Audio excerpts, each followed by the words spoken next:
पर लिखा था, मुद्री यानी अंगूठी, मुद्री पर लिखा था जो है वो बीत जाएगा। अब बोले सुनो, ये बात तुम्हें याद रखनी, ये मुद्री तुम कभी कभी पढ़ा करो, जब तुम्हें लगे कि कुछ जानना चाहिए ये मुद्री पढ़ा करो। राजा चला गया, राजा तो राजा ठहरा। राजा की बात तो छोड़ो, हम लोग भी अपने गुरु की बात को ध्यान नहीं रख पाते, कह दिया सो कह दिया, वो गुरु की बात रही होगी और हम लोग मस्त हो जाते हैं, फिर राजा की कौन खबर ले। राजा भी ऐसे ही मस्त हो गया। एक बार एक सेना ने आक्रमण किया, राजा की सेना मारी गई। राजा जैसे तैसे करके प्राण बचाता हुआ जंगलों में जाकर छिपा, सब बर्बाद हो गया।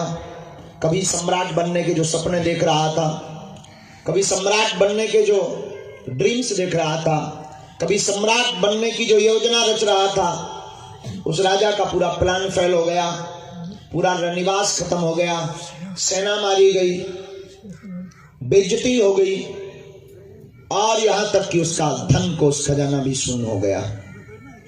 राजा मरने की स्थिति पर था। आक्रमणकारियों ने चारों तरफ से घेर लिया। राजा पसीना से लथपथ, टाप टाप करती हुई घोड़ों की आवाज राजा के कानों में सुनाई पड़ रही थी। राजा को कुछ होश नहीं था। राजा अपने अंगों को छिपा रहा था, कहीं कोई मुझे देख ना ले वरना मैं मारा जाऊंगा। बैठा बैठा राजा ये बात विचार कर रहा था, तब तक वो साधु की मुद्री याद आई जो शायद उसके कपड़े में उलझ गई थी। मुद्री में लिखा था जो है वो बीत जाएगा। राजा को अब लगा कि बात तो बहुत गहरी है, लेकिन ये बीतेगा कैसे, ये राजा सोच ही रहा था। लेकिन साधु की वाणी व्यर्थ नहीं जाएगी, ऐसा राजा ने विश्वास किया। और हुआ ये कि जो घोड़ों पर आक्रमणकारी पीछे पड़े हुए थे वो कब भाग गए। अब तो राजा को घोड़ों की टाप टाप भी नहीं सुनाई पड़ रही।